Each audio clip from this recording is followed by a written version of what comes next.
Welcome back to Marvel Maniac, an MCU after show. This is Eric Cicada, your host, aka Mr. Honest. It is great to be back here with you today for a very special episode. We are here to cover the very first entry into the MCU. Yes, Iron Man, as you see by the title of the episode, that it is Iron Man. My favorite movie for a very long time, maybe even to this day. It is hard to argue. There have been a lot of really good Marvel movies, and it's very hard to pick a favorite, and I'm not going to get into that right now. This is a very good movie, and it is my honor to be covering it here on Marvel Maniac. And when I came up with the idea of what I'm going to do between now and Loki, and I thought of doing these, it didn't really hit me until like the last few days, like how awesome it is to be covering Iron Man on this show. What a pleasure. What a pleasure. And any of you who are here to just listen, thank you for being here. So let's just talk real quick about what, like, are you here for the first time? Like, oh my gosh, let's listen to an after show for Iron Man. I'm watching Iron Man for the first time. I don't think this is going to be the podcast for you. We're Marvel Maniacs, and I've seen this movie like 10 times. I think most of the people here who are subscribers of the show most likely have too. So we're kind of rehashing the movie today. And I'm not trying to put anyone off. I'm not trying to hold back followers. I'm just being honest. It's in my name a little bit. So with that being said, yeah, we're going to... spoilers are open up to this point in the MCU. So Falcon and Winter Soldier forward. That's what we are on the podcast. So that's my just firm decision at this point. And I hope we can respect that, and we're just going to move forward. And let's get into this movie, not this episode. This is our first Marvel breakdown on this. Why not be the first movie of this podcast we break down?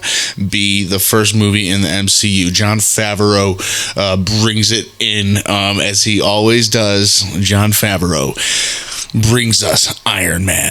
The first shot is a wide open desert with a military convoy. Back in Black plays. God, yes. This is Iron Man. The music, everything. This is all we know to become Iron Man. We're in Afghanistan. Inside one of the Humvees is Tony Stark. Tony clutches his whiskey on the rocks. 3 soldiers in the car all eye him very nervously. And you could just tell Tony has a presence, and he holds his presence in this car. They're very nervous around him. Tony says he feels like they're driving him to a court martial. The soldier in front says that she intimidates them, and Tony says that he didn't realize that she was a woman, but she's an airman, and he says, heck yeah, you have an excellent bone structure. I'm having a hard time not looking at you. And like he's kind of like flirting with her, but like jokingly, and then everyone eases up and laughs, and even she laughs. But I was even thinking like this joke might not have slid today. You know, there's a few things in this movie like that I'm not positive, but like I don't think Disney had owned Marvel yet at this point. The Marvel was just making movies, right? So like, like there are a couple like off the cuff, pretty, you know, this, I don't know about that joke, but I thought it was funny. Okay, so we get some, also, we got a MySpace reference here, folks. Anyone not know what that is? We'll talk about that. We won't talk too much about that. The soldier in back asked to take a picture, and Tony says you better not see it on his MySpace page, which is basically like the Facebook of the early 2000s. For anyone who doesn't know, wasn't that long ago, but for anyone born in I don't know, a couple of years earlier, whatever than me, you might not have heard of it. Okay, Tony is charming from the start. We see this, but he's very cocky and a little bit arrogant. And you know, to some he might not have come off that likable, but you know, he's got it. He's got it. The soldier she's taking a picture with throws up a peace sign, and you know, the thing I'm liking about this, me breaking down this movie, is some of these lines are sticking out to me more. Tony's complete flip of perspective.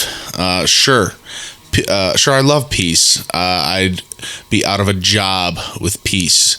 Just a complete opposite sarcastic stance from the Tony we get at the end of his journey in Endgame. The convoy starts getting riddled by gunfire during this photo. Bringing a lighthearted moment to a traumatic one.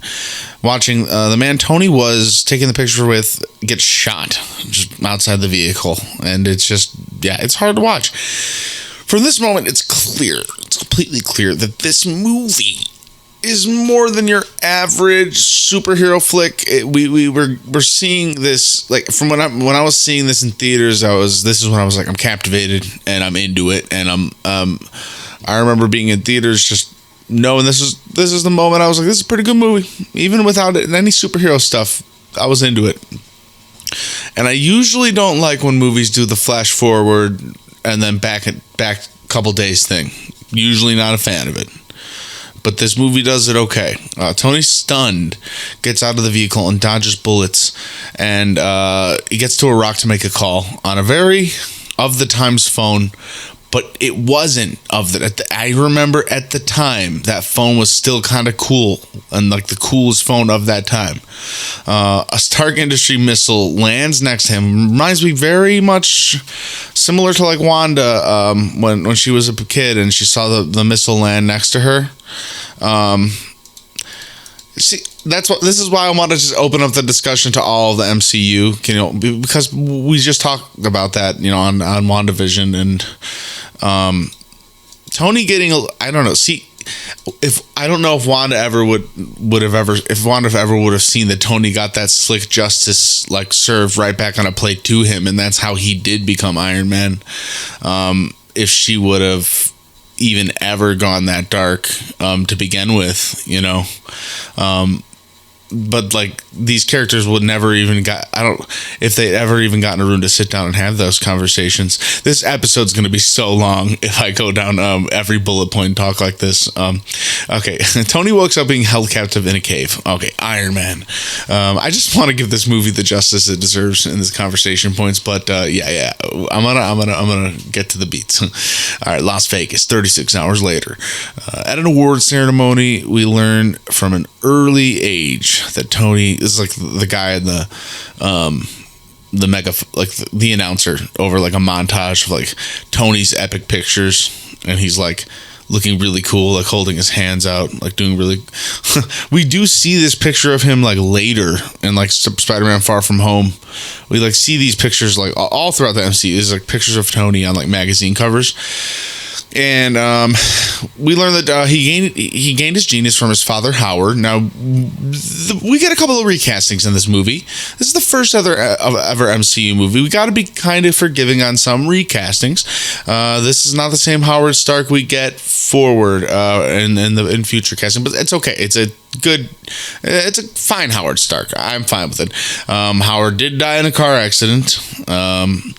Yeah, we know a little bit about that. We don't need to comment on that right now. The pain is still a little bit open. I don't know. Obadiah Stane took over for Howard until Tony could take back over at the age of 21. Tony has been big on making weapons in the meantime. Now, we meet Agent Rhodes. Now, here we go. This is one of the only recasts in the MCU. Now, except for Edward Norton as and Mark Ruffalo and Hulk. Okay, so I love Terrence Howard in this movie. I really love Terrence Howard. It doesn't take away from the movie. It does bother me that if we had Don Cheadle in all these movies or Terrence Howard, I love continuity, obviously, but Rhodey was to. It doesn't bother me. He's great in the movie, and then that's that. Things happen. It's Hollywood. You got to let it be. I'm trying not to let it bother me that much. Recasts happen, and the way they address it in the next movie, as we'll talk about next week on Iron Man 2, it's really funny. Don Cheadle has Rhodey, his Rhodes accent, exact line that kind of subconsciously addresses it, which is funny. Rhodey was to present Tony the award, but Tony didn't show. Obadiah goes up on stage to get the award for Tony. The best thing about Tony is the worst thing. He's always working. Cut to Tony rolling dice in a casino. Rhodey finds Tony and gives him the award and tells him he's unbelievable. Tony asks him to blow the dice. Tony walks out with Happy, who's Favreau. He's just kind of very nonchalantly in this one. He doesn't have a lot of lines. He gets a little bit more and more as the MCU goes on. And he's approached by a reporter. She calls him the Da Vinci of our time and also the Merchant of Death. Tony says, is in an imperfect world, but it is an imperfect world, but it's the only one we've got. I'm reading the wrong line. I guarantee you the day weapons are no longer needed to keep the peace, I'll start making bricks and beans for baby hospitals. She says, you rehearse that much? I like these lines because this is kind of like Tony's current justification of his sales of weapons of destruction to the world, and like he's just living this playboy philanthropist. I can never say the word, and I'm gonna like not cut this out because I can never say the word, and I always want to describe Tony as this playboy philanthropist. This is my the guiltiest thing in the world. I just can't say the word. You can make fun of me at marvelmaniacpod@gmail.com. Just tell me how to say it. You can't, because you'll just email me the word. I know how it's spelled. Basically, she asked him if he rehearses, and the reporter says that all she wants is an answer. And Tony says his old man had a philosophy. Peace means having a bigger stick than the other guy. That's a great line coming from the guy selling the sticks, says the reporter. Tony points out that his dad worked on the Manhattan Project, and helped defeat the Nazis, which we get to see a little bit in Captain America. Tony argues that he saved millions with medical technology. Do you ever lose an hour of sleep at night? And then he said, I lose a few with you, and then cut to them getting it on, just like instantly. Like Tony's got game. Tony's got game. The reporter wakes up in a Malibu suite. This place is loaded, and anyone in their right mind would live there in a second if they could. You want this life. You want this life. I remember when this movie came out when I was like in high school. I wanted this life. So, it's good to hear the OG Vision, aka Paul Bettany, but very surreal to know how far he'd go in becoming Vision, but he's just Jarvis now. And it's nice to hear Jarvis, just regular Jarvis. I love it. I haven't seen these movies in a long time. This movie in a long time, actually. Have seen it many times, but not a long time. The mansion Tony lives in is just beautiful. It's just beautiful. And Iron Man 3, I will say, spoiler alert, again, I don't know why I'm going to keep saying it. We see it obliterated. Maybe we will most likely break any of these other movies down in order in the future. During off-period times. So Iron Man 3 will be probably next up after Avengers. Pepper Potts runs into the reporter and lets her know that her car's outside for her. And the reporter said something along the lines of like, oh, Tony still got you doing this busy work. And she says, I do anything Mr. Stark requires, including taking out the trash. Oh, snap. And when I say snap, I don't mean no foreshadowing intended. And that's, there's lots of snaps in the future. Tony's working on a car in his lab, along with the help of Jarvis. Pepper, when I say Jarvis, it's the arm, and later, you kind of learn that the arm is not Jarvis. The arm's kind of its own character. So, it's not really Jarvis. Pepper enters and lets him know that he was supposed to be on his flight an hour and a half ago. Pepper and Tony's dynamic is wonderful, especially in this movie. It's more nonchalant, and I like it a lot in this movie. Turns out to be Pepper's birthday. Tony said to get her something nice from him. She said she already did. From the beginning, we see Tony and Pepper have a very unique relationship. She's very needed in his life. He depends on her, but she kind of thrives on that, and it really works for them, and it's very sweet. Tony races in a sports car like Doctor Strange, but with no ramifications to the plane. And Rhodey gives him he gives him problems for being like 3 hours late, but at one point even Rhodey's like, you don't respect yourself, so why would you respect me? But Tony convinces him to drink, and they get completely wasted on the plane. I'm here from friends, and I know just from watching a lot of YouTube videos, there's a comic book storyline, and there's a lot of comic story in which Tony is like an alcoholic, and they kind of allude to this a lot in this movie. Tony's got the whiskey in the first shot, and then here he's getting drunk with Rhodes, but we don't really get a lot of that in the future. We really kind of get more of that in his PTSD, with like his obsessions, and I think they would have maybe have gone there. I just think they were too afraid to go there with Disney and all that. I see like them, they kind of did go there, like I said, with the PTSD though. Bagram Air Base in Afghanistan, Tony arrives at the airport and meets some generals. Is it better to be feared or respected? I say, I'd say, is it too much to ask for both? He says. Tony introduces a new weapon to the military. I prefer the weapon you only have to fire once. That's how Dad do it. That's how Dad did it. That's how America does it, and it's worked out pretty well so far. Find an excuse to let one of these off the chain, and I personally guarantee you the bad guys won't even want to come out of their caves.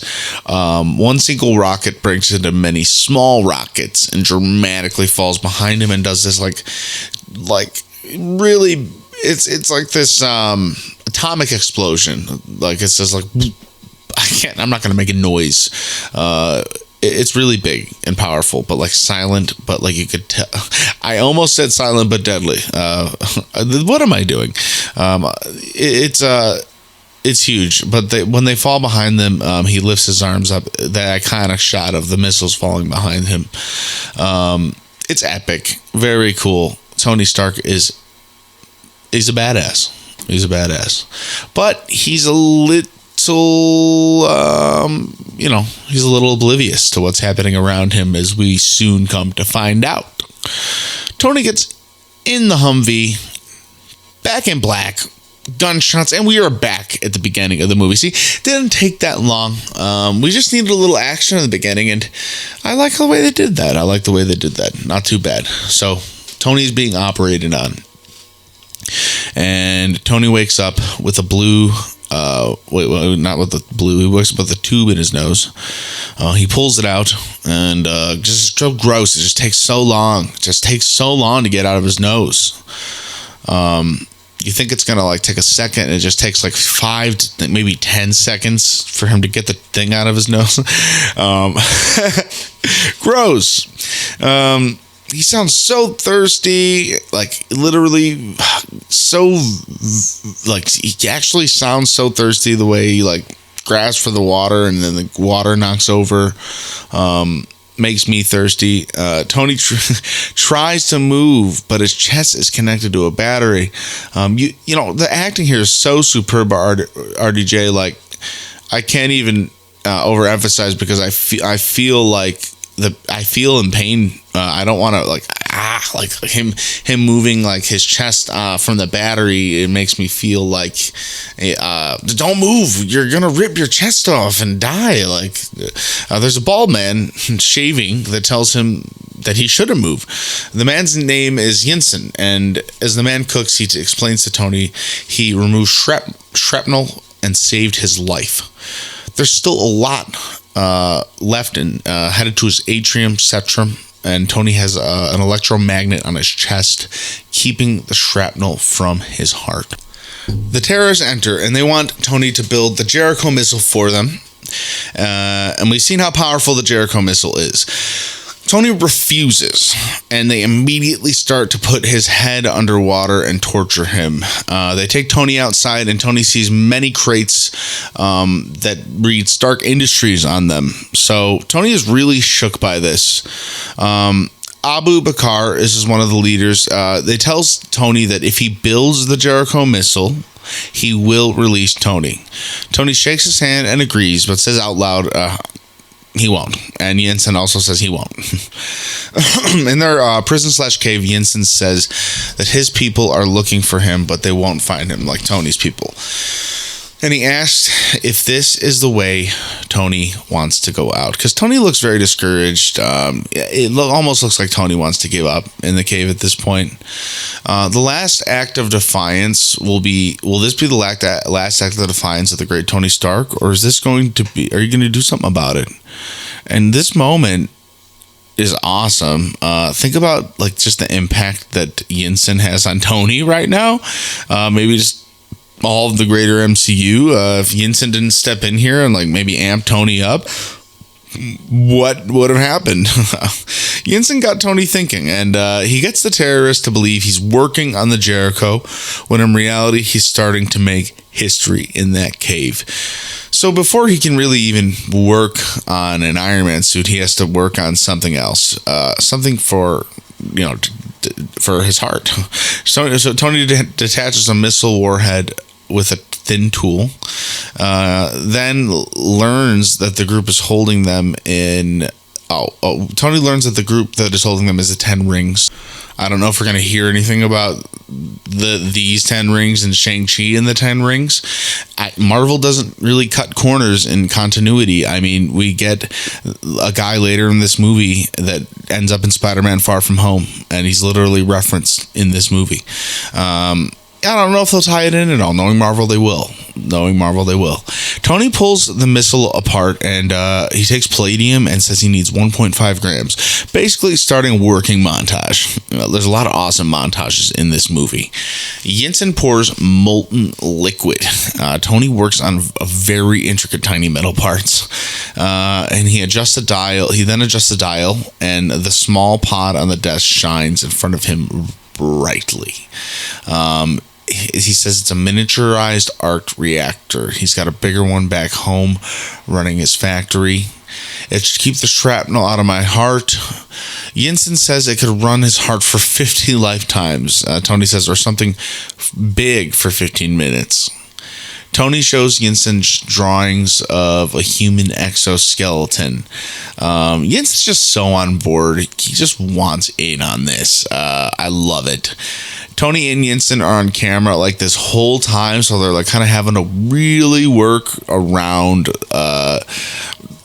getting this, like, they're trying to make it like look like they're making this missile, but they're making an Iron. Now they're gonna have to start making an Iron Man suit. Like before, they were making a tiny little arc reactor. So they start making the suit now. The 10 Rings are on to Tony. One of them sees Tony trying to put something on his leg, and this is the guy that ends up being the real leader. He enters and tells Tony to relax. He speaks English. He picks up Tony's plans and almost notices the actual suit in the plans, but I don't think he does this time around. He monologues about bows and arrows and the old ways of war. And then he says, whoever owns the latest Stark tech owns the lands and basically war now. And then he asks Yinsen why he failed him and puts Yinsen on his knees. He puts his head on a slab and holds a hot coal to his head. Very tense moment. He tries to get information as to what they're really doing. And Yinsen stands strong. It really does. He really does. He's a homie. And they are building... he's just saying they're building the Jericho. That's what they're doing. They're building the Jericho. Tony stands forward, which makes like the whole room really uneasy. And all the guns like go up right towards Tony. And he says he needs Yinsen. He's an essential lad partner. They tell him that he has until tomorrow to assemble the missile. So that puts things into high gear. So we get the iconic shot of Tony slamming the hammer onto the metal. I love this shot. He lifts the mast from the water and puts it on the table in front of Yinsen. I don't know if it's just like one of the coolest things in the world, him making this first suit. I just don't know. I do know what it is about it. It's just him against the odds, making this suit under pressure, and what it means is him getting out of there, and it's just so cool. Tony wraps tape around his hands, and he puts the leather gloves. Yinsen lowers the chest plate on him, and you just think he's like doing a test, because like you don't really know where they are in this. It's very, very fast-paced, and Tony is going over the exact route to get out, meaning it would like be very hard to see in that suit. Like he's like saying 36 steps, 45 steps this way. On the monitor, Raza, the main baddie, he sees that only Yinsen is in there, and so he tells the guards to go looking for Tony. We see the other door is wired with a bomb, which goes off when they enter. So I think they were probably hoping like all the cars would be there at once. It'd probably like be a little more efficient, but that's okay. It bought them a little time. I mean, I'm not going to say that's okay. Yinsen didn't make it. It sucks that Yinsen didn't make it, and I know Tony wanted that too. But Yinsen wanted Tony to get out, and I mean, for the love of great, awesome Iron Man God, he made it. Tony and Yinsen have to do some things on the computer, and it just gets so tense. He realizes Tony needs just more time to get the suit booted, and Tony's just trying to say, just do everything and stay calm, and we could do this. And Yinsen's just like, you need more time, and he takes a gun and he runs out of the cave firing his gun, and he like takes on a couple guys, and he turns a corner and he's stopped by at least like 20 dudes. So this is like an implied moment. We don't see what happens here. All the lights go out, and the baddies enter Tony's lab. I always say the baddies. I don't like to say, after Sam's speech, I don't want to call them thugs, you know. A hand flexes, flexes. I don't know why I wrote flexes in the shadows, and punches one of the guards. They fire at Tony in his giant, awesome iron suit. He marches down the cave and dodges gunfire and smashes the guards. They begin to flee. Iron Man smashes a door. He takes a swing at a guy and gets his arm stuck in a rocky wall. I always thought this was sick. He's just so vicious. He has no control over his power or his suit, and he just gets his arm stuck in a wall. Badass, awesome. A guy takes a shot at him, and it ricochets off of him and just kills him. Shoots him back in the head and dies. Oh my god. That's insane. Tony gets to the front of the cave and finds Yinsen at the front, and he's nearly dead. Also, the leader with a rocket, it's kind of like a rocket launcher. It seems like he takes a shot at Tony, and Tony has like a bigger rocket, and he shoots him and knocks him down. And Tony tells Yinsen to get up, and Yinsen says he's going to see his family now. Earlier, I think Yinsen kind of made it seem like his family was out there, but he tells Tony his family's dead, so he's going to go with him now. And oh my gosh. He tells Tony not to waste his life, and he doesn't, Yinsen. I assure you that. He does not. Now Iron Man... Wait, can I say something? I really always, even to this day, I really thought the song Iron Man played as he did this. It doesn't. It never plays. It never plays. I'm crazy. I always thought it did. Now Iron Man exits the cave to many guards aiming their guns at him. So many guards, they all fire. The bullets bounce pretty much all, they all bounce off him. Tony uses flamethrower just on everyone. He just burns nearly every guard in front of him and everything, just the whole camp. Then a heavy gunner does some really bad damage to Tony, and this is where we learn the suit just isn't invincible. It can't be invincible. He does everything he can to destroy every weapon there until he flies away in the suit and smashes into the desert sands to make it get away. The suit is completely wrecked, and he leaves it there. So, Tony soldiers through the desert, and he starts at a run. I just can't believe he just starts at a run after everything he's been through. He does need to get away. He didn't get super far as he flew, so his steps begin to look like really painful. And then, just at last, helicopters find him. Rhodes gives him a hug, and it just feels so good that Tony's going home. It's the first time that we actually feel for this character. We went through this with him. We went in the cave and we came out with him. And we walked out. At the airport, Pepper and Happy wait for Tony. They get in the car. Pepper wants him to go to the hospital, and Tony just wants an American cheeseburger and then a press conference immediately. So they arrive at Stark Industries, and Obadiah greets them. He says, "I thought you'd be at the hospital." Already some hints that he's kind of wishing that Tony wasn't around. So Pepper is introduced to a little someone named Phil Coulson. He represents the Strategic Homeland Intervention Enforcement and Logistics Division, aka SHIELD. Tony asked all the journalists to sit down for the meeting, and he's eating his burger, and he says he never got to say goodbye to his dad. I just like, in retrospect, looking at all this and just seeing more about how Tony felt about it. So there's questions I would have asked him. I would have asked him how he felt about what his company did, if he was conflicted, if he ever had any doubts, or maybe if he was every inch we remember from the newsreels. I saw young Americans killed by the very weapons I created to defend them and protect them. I saw that I had become part of the system that has become comfortable with zero accountability. What happened? I realized I have more to offer in this world than making things blow up. I'm shutting down the weapons manufacturing division. This drives the room crazy, and Tony leaves. Obadiah kind of like talks on the mic, and obviously he's like, the point is Tony's back. He visits Tony by the big arc reactor, the original one, and Obadiah, he says that they're weapons manufacturers, and this is what they do, and we keep the world from falling into chaos, he says. Tony says that they should look into arc reactor technology, and he says that he wants to see Obadiah says he wants to see the reactor in Tony's chest, and that we're a team. There's nothing we can't do if we stick together. He tells Tony to lay low after what kind of he did at the press conference. Tony calls Pepper to the lab.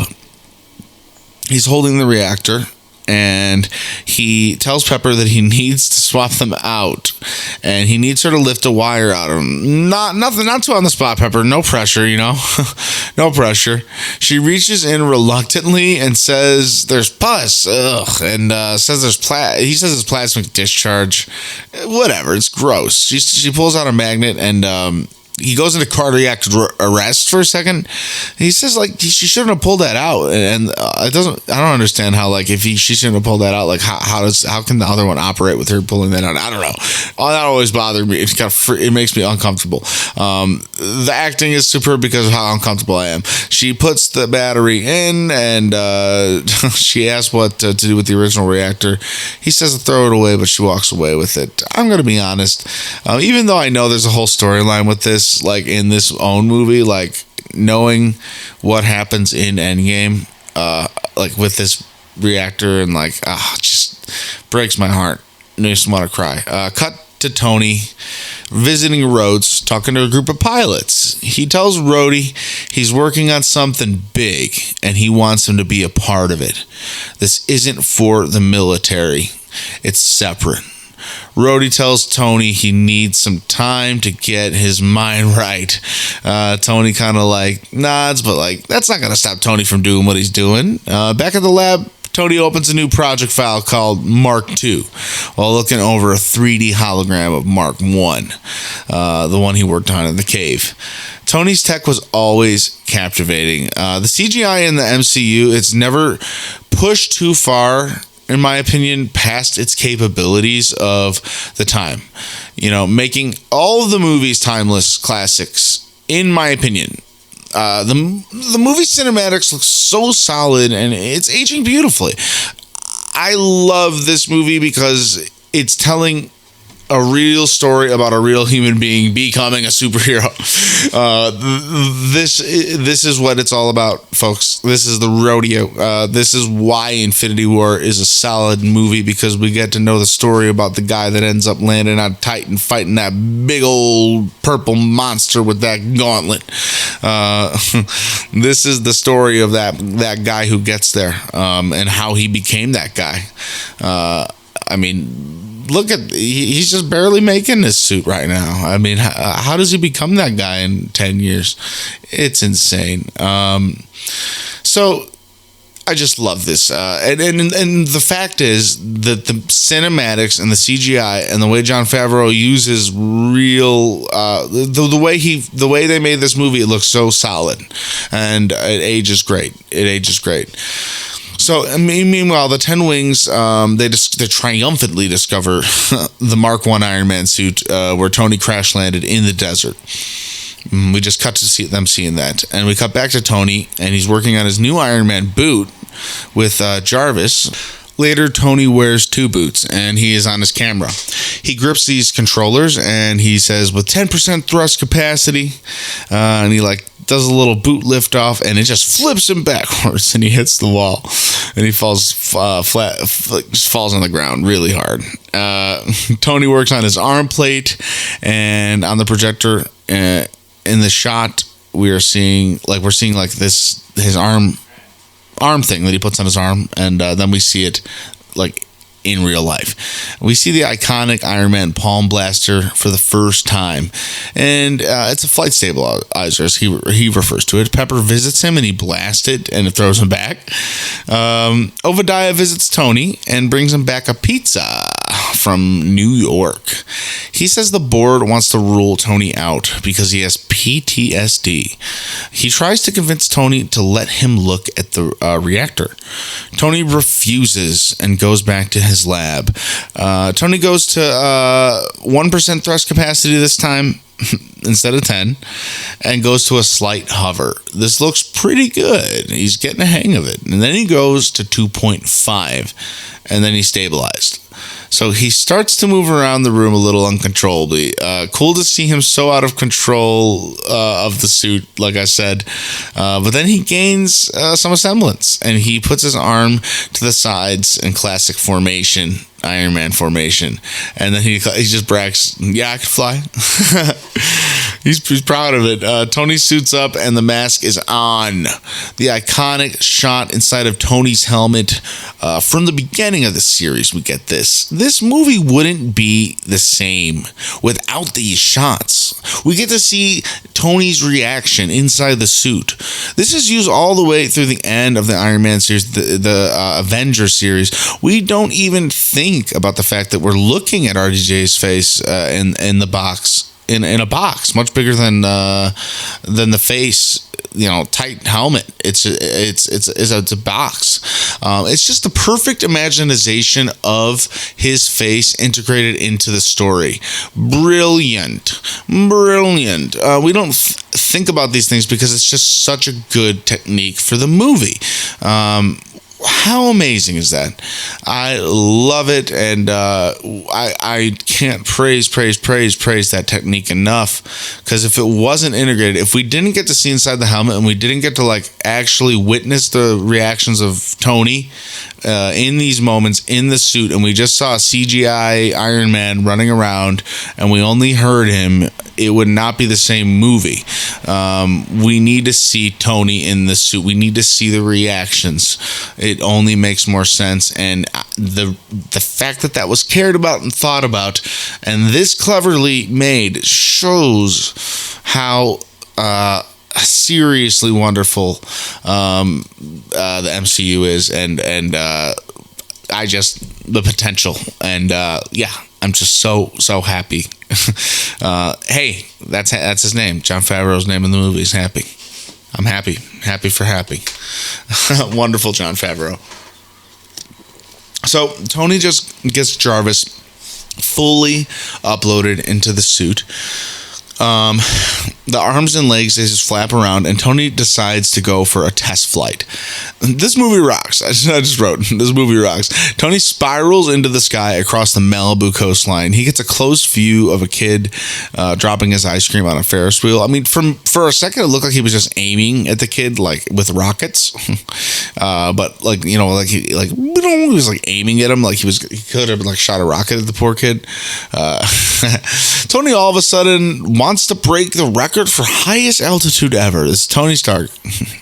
He gets a layer of ice stuck all over him, and the suit completely like gets like downed and shuts down, and it's falling and falling and falling, and I feel trapped. But then the suit turns on, and he gets all hyped, and he's like, "Woo!" And it's just a nice foreshadow for later.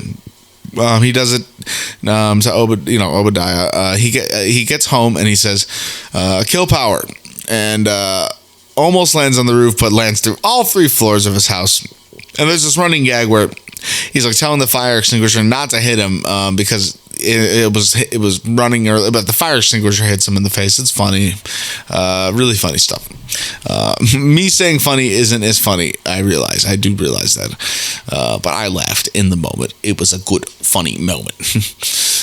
Tony gets home and opens a package from Pepper, and in a glass box, it has the OG arc reactor that reads proof that Tony Stark has a heart. Aw, we love this. I love this. Back in Afghanistan, the soldiers put the suit together with the plans that Tony made in the lab, so they're starting to get the things together. Seems somewhat dangerous. Cut back to the lab with Tony's plans of the new mask. On the TV, Tony sees there's a Stark benefit being held that he doesn't even know about. He hears it, and the reporter says that no one expects an appearance from him. Tony tells Jarvis to throw Hot Rod Red on the suit after looking at his car. Tony rolls out to the benefit. He says, "You look great, Hef," to someone, and it turns out to be Pan Lee. He passes him on the Pan Lee. It's Stan Lee. It's Stan Lee. It's Stan Lee, and he pats him on the shoulder. God bless his soul, that beautiful man. Obadiah tells Tony he's got the board where he wants them, and you take it slow. Take it slow in there. Obadiah really wants to control Tony, obviously. Tony meets Agent Coulson in there, and he makes plans with him without thinking, probably that he won't keep, because he's captivated by Pepper, who looks just beautiful tonight. He walks up to her, and they dance. And she points out that he couldn't do much without her, let alone know his social security number. And they go outside, and Pepper tells Tony it doesn't look good that they're dancing because of Tony's reputation, and he's her boss. And they almost kiss. Almost. And she tells him to get her a drink. And he walks off to the bar. And then the reporter from before, Christine, shows up at the bar, and she looks very angry and hands Tony photos from a town called Golmira. And it has all of Tony's weapons, including the Jericho. And he said he did not approve of this shipment, but she said his company did. And he does not look happy about this at all. So he storms outside to Obadiah, and he asks about the pictures. He says, and Obadiah says, don't be naive, Tony. So condescending, right? This is where you start to get very angry at Obadiah. And Jeff Bridges is such a fantastic actor. You love him. Tony asks if they're dealing under the table, straight up. And as they're taking a picture, Obadiah tells Tony he was the one who filed the injunction against him. Back at home, Tony is watching about Golmira on TV. There's destruction there thanks to the weapons that Obadiah had smuggled in. So Tony's pissed. He puts on the new gauntlet and looks angry and motivated. He blasts the gauntlet all around the lab. He looks very determined now. Anger turns to determination. He steps onto a mat, and he gets suited up for the first time. Machines from all over the lab suit up Tony. The red armor being put on him piece by piece. The helmet is fixed around him. He's totally locked in this suit more than any of the other future suits. In full Iron Man outfit, Tony flies above the clouds. Iron Man is, to me, right now, officially born. He looks so cool. This is his first full-out appearance. In Golmira, we see the Jericho being fired.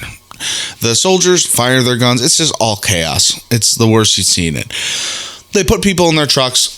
They separate families from their children, and one of the guys from the beginning of the movie, he's commanding everything there, and he's very hateable right now, especially. So great acting, but yeah, we want him taken care of.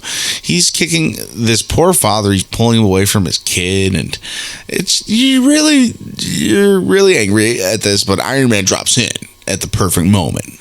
One thug shoots him, and Iron Man hits him with an uppercut, and then he beams two other guys. It's just one of the sickest things. I love this scene. The tone of this scene is so... It's like it looks so dark, but then Iron Man brings such a positive light in it. Like just the color of his suit is so light, it brings that hope. Iron Man...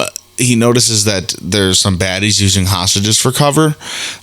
So he uses these little missiles on his back that pop out and like just take them all out. And then the hostages are free. The leader tries to make a call, but Iron Man slams his fist through the wall and just like grabs him and pulls him out from the wall and just throws him to the locals. And he's like, he's yours now. He flies to the sky to like and starts to like target the weapons from the sky, but he gets shot out by like a missile, and he falls in front of a tank, and then he tries to shoot another missile at him, but no, Iron Man fires back and destroys it. This awesome walk away from explosion shot. Amazing. He destroys the Jericho missiles, getting spammed by bullets. He just doesn't do anything to him in this suit. This is the suit. This is the Mach 2. The military goes nuts. They're going nuts when they see Iron Man flying away and all this destruction from it. They don't know what it is, a bogey. They call Rhodey in, who then calls Tony to see if he had anything to do with this. The weapons being destroyed right by where he was being held captive, you know. Iron Man is being chased by fighter jets at this point, and they're having a hard time keeping up with him. He's literally, they said he's at supersonic speed. They fire a missile at him, and he deploys flares and blocks it. Tony calls Rhodey and admits it's him. The pilot sees Tony on the other side of the plane and freaks the pilot out. This made me laugh really hard. Then it turns into like a scary moment where like I feel like they want you to like laugh, and then like it turns serious. Well, like the pilot freaks out and like knocks Tony off his wing into another pilot, and like Tony like breaks the wing off the pilot, and he ejects, and he's okay. Just kidding. No, he's not okay. His parachute won't open, so it's not like it's scary. And then but Iron Man goes down and helps him, and he gets the parachute open. So he is okay. It was a great moment. So like everyone was really cheering, and like even Rhodes was like, "You owe me a plane, man." But Tony says, "Tell everyone it was a training exercise." And Rhodes like, "No, man, it's not that simple." But cut to him at a press conference on a TV. It's like it was a training exercise, and we see Obadiah reacting to this TV press conference very menacingly. Big bad guy energy here from Obadiah. Pepper discovers Tony getting out of his suit with bullet holes, and she's very concerned. Obadiah is meeting with the 10 rings in Afghanistan, meanwhile, and he tells Raza, he's a terrorist, the main guy, he's a terrorist, come on, like literally at this point. If he kills Tony when he's supposed to, if he did, he'd still have his face. His face is pretty much burnt off, his left side. Kind of two-faced Batman vibes. This is Marvel Maniac, though. You know this.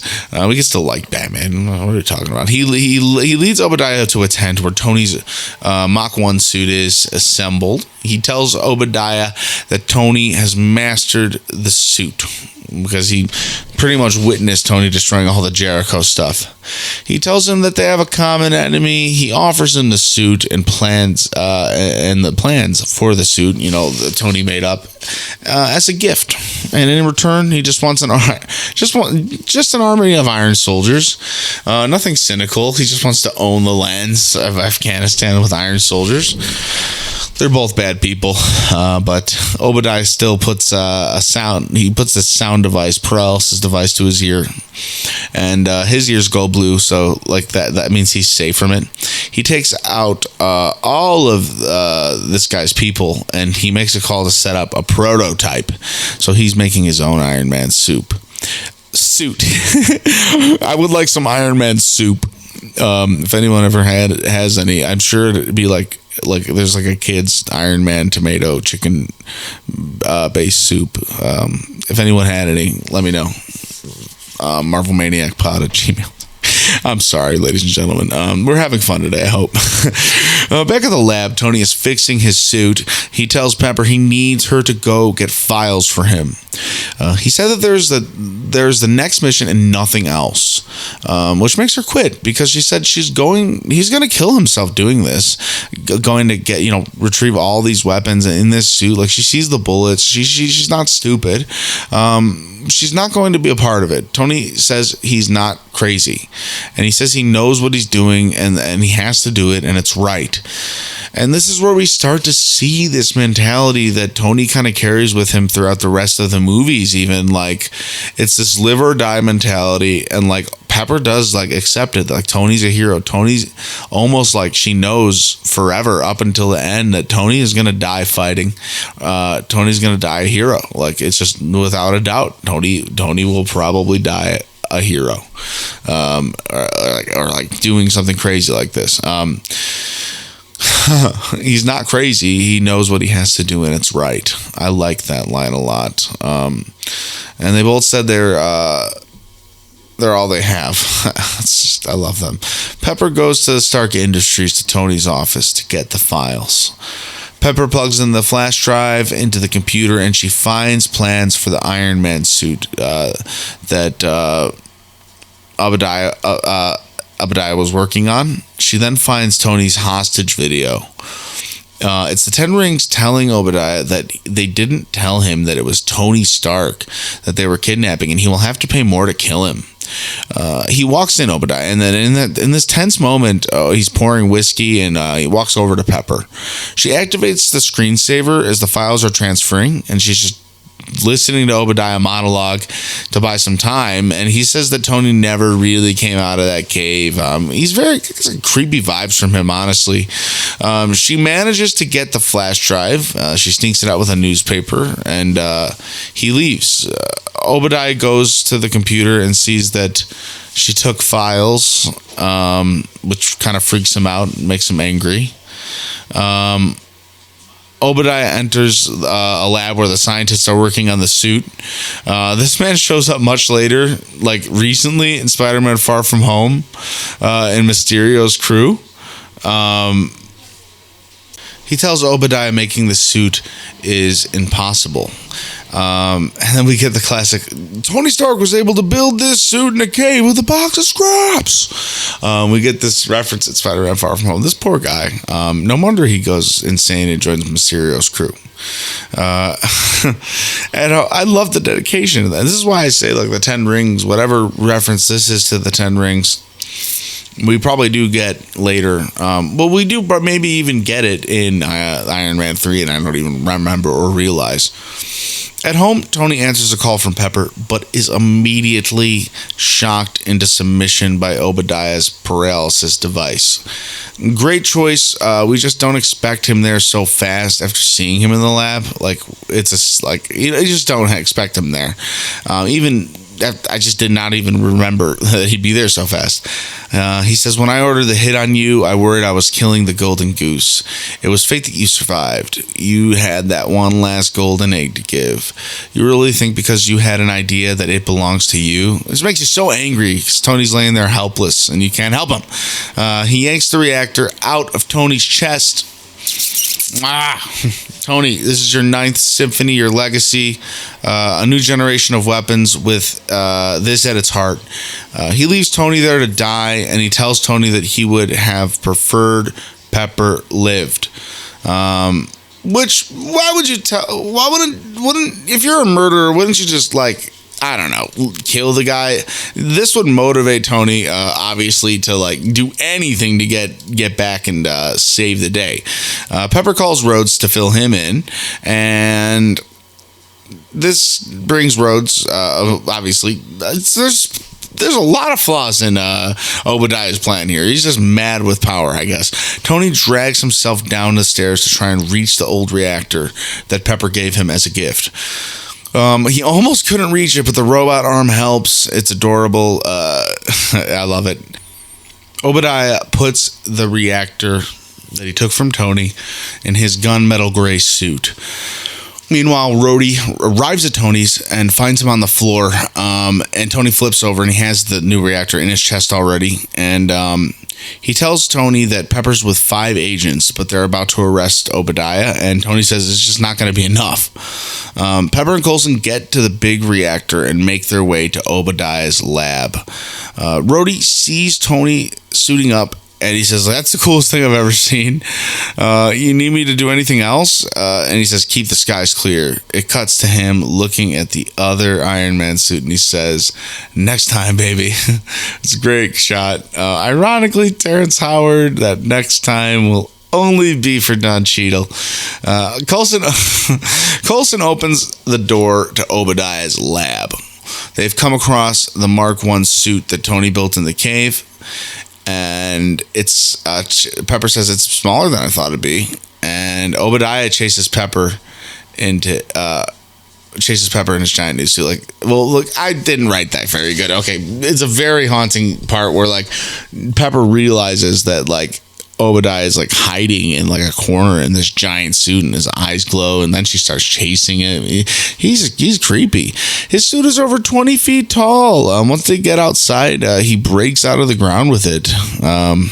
He aims a giant machine gun at Pepper, and he's like, your services are no longer required. Like, he's got like a voice changer on his suit. Okay, scary. He's a scary guy. Iron Man crashes into him, bringing them into highway traffic. Obadiah lifts a family car above his head to hit Tony with it. He fires a bolt of energy from his chest at him and crashes the car. They run him over, the family, because they're just freaked out. It doesn't matter which Iron Man is which. There's 2 giant iron people fighting each other. One lifted them up. That doesn't matter if one saved them. They don't know what's happening. Obadiah grabs a passing motorbike and whacks Tony around the head with it. He tells Tony that he's held him up for 30 years, and he won't let him stop. It'll stop him now. Tony begins to fly, and so does Obadiah. So I think Tony starts to assemble a plan. As he rises, his suit continues to lose power, and Jarvis is telling him that, like, you said, it's going down to 14%, 12%, 11%, and like Tony's like, he's like, just tell me, leave it on the screen, dude. You know, like, I don't want to know every second.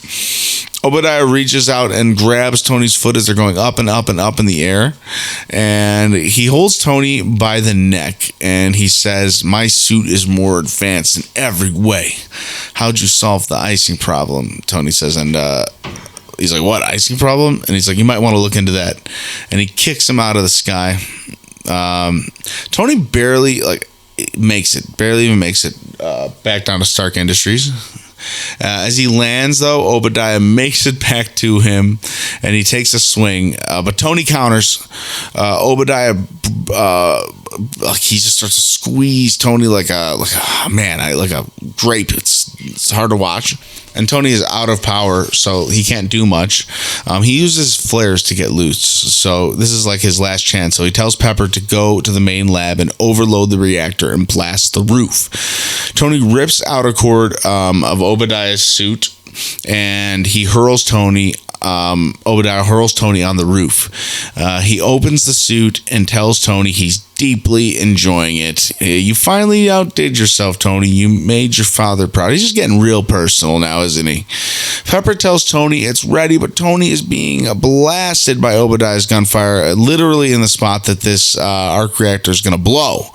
Tony ripped out his targeting system, which Obadiah just exclaimed, so he was very angry.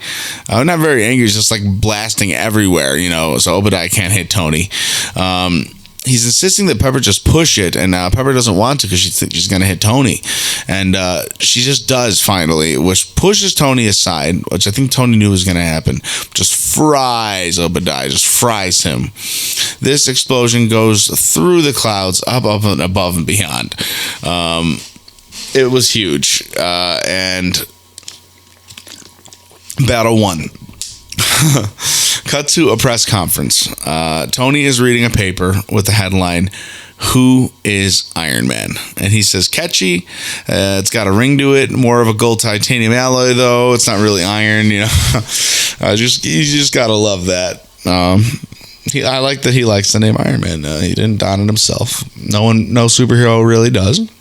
But that's where it starts to get to his head a little bit. He likes being a superhero or being called a superhero. Coulson gives Stark his alibi. He tells Tony to stick to the official statement and it'll be all behind him. Tony tells Pepper that if he were Iron Man, he'd have a girlfriend that'd always be worried. If he were going to die, she'd be so proud of him, the man you were. And then he just says, "Tell me you never think about that night." She's like, "Oh, the night that you never brought the drink back for me." And he's like, "Yeah." And like they just kind of share this moment, and that they don't fall in love in this movie, and they don't proclaim love. It's just that night, that moment meant something to them, and that's it. For them, and that's their love story in this movie. I like that.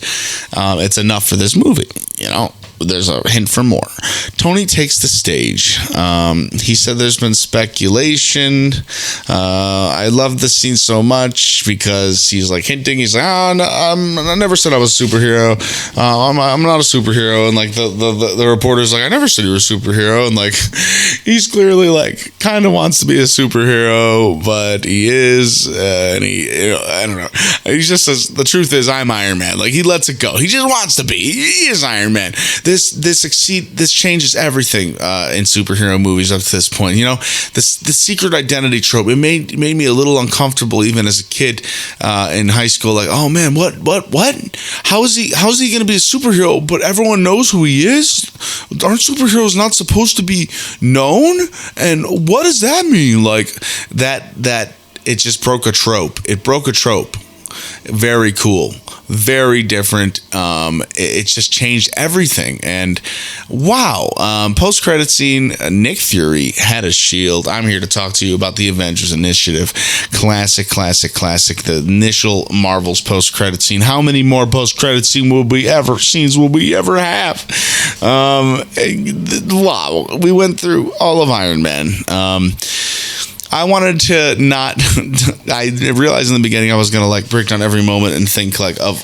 I could have probably made this like a 4-hour podcast, but for the sanity and sake of everyone at Marvel Maniac listener base, I wanted to keep it precise, and I wanted to break down the movie and look through it and put my thoughts on it, but not make this a 10-hour episode. I hope you guys are enjoying it, and we're biding our weeks until Loki, and we actually have to wait a little less time now. So guess what? Loki just announced. Tom Hiddleston just announced.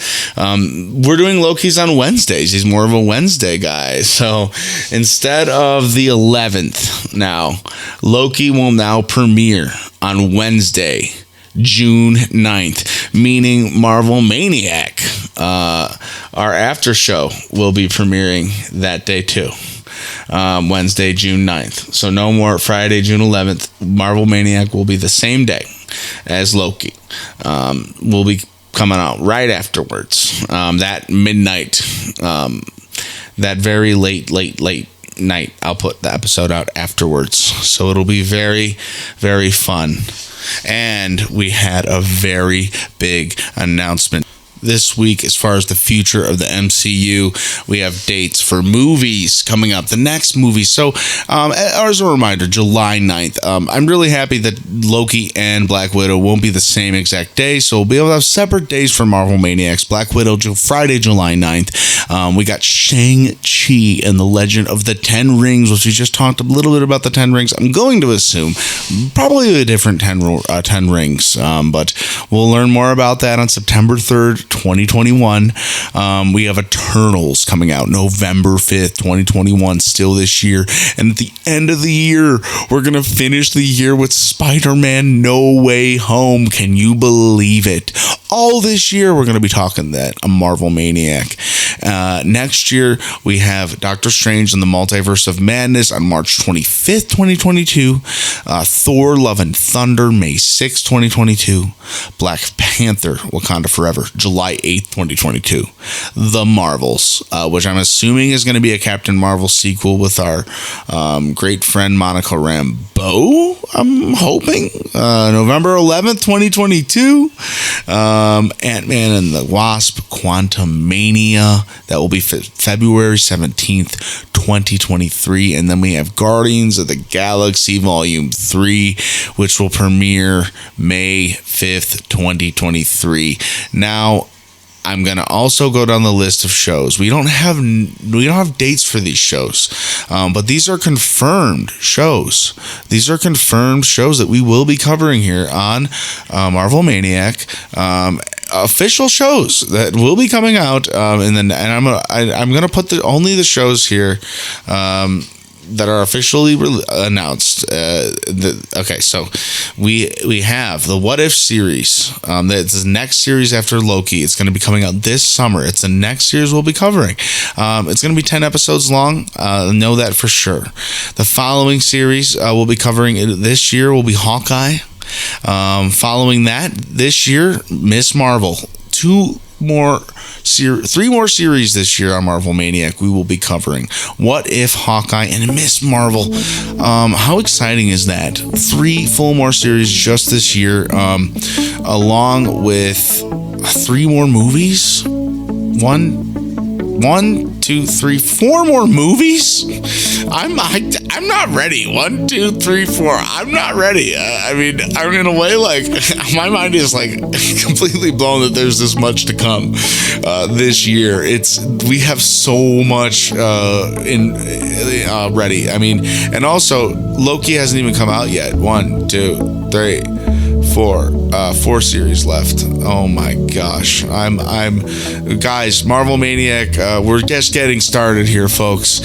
Moon Knight 2022, She-Hulk 2022, Guardians of the Galaxy Holiday Special at the end of 2022, Secret Invasion, Ironheart, Armor Wars, there's a Wakanda series. Ladies and gentlemen, Marvel Maniac, we're going to be covering it all, but let's just get back to the simple schedule we have going on right now. On Friday, May 14th, we're going to be covering Iron Man 2. It's next Friday. So we're going to get right back into it. On Friday, May 21st, Thor. Friday, May 27th, Captain America. Friday, June 3rd, The Avengers. And then finally, Wednesday, June 9th, Loki. So we have our whole Loki movie pre-watch we're doing through Avengers, and then we have Loki, and then from then on out we're going to be doing Loki, and Black Widow will come, and then we'll see what happens after that. I'm pretty sure, if I'm not correct, I'm almost positive they're gonna give us the What If series immediately after Loki, but that's my guess. It's a prediction. Don't count on me. Do not count on me for that. That is my Marvel Maniac prediction. And with that, ladies and gentlemen, we covered Iron Man. This has been one of the longest episodes, but it has been one of the funnest episodes for me. I hope you enjoyed it, and I hope you have a great week. We'll see you next next week for Iron Man 2.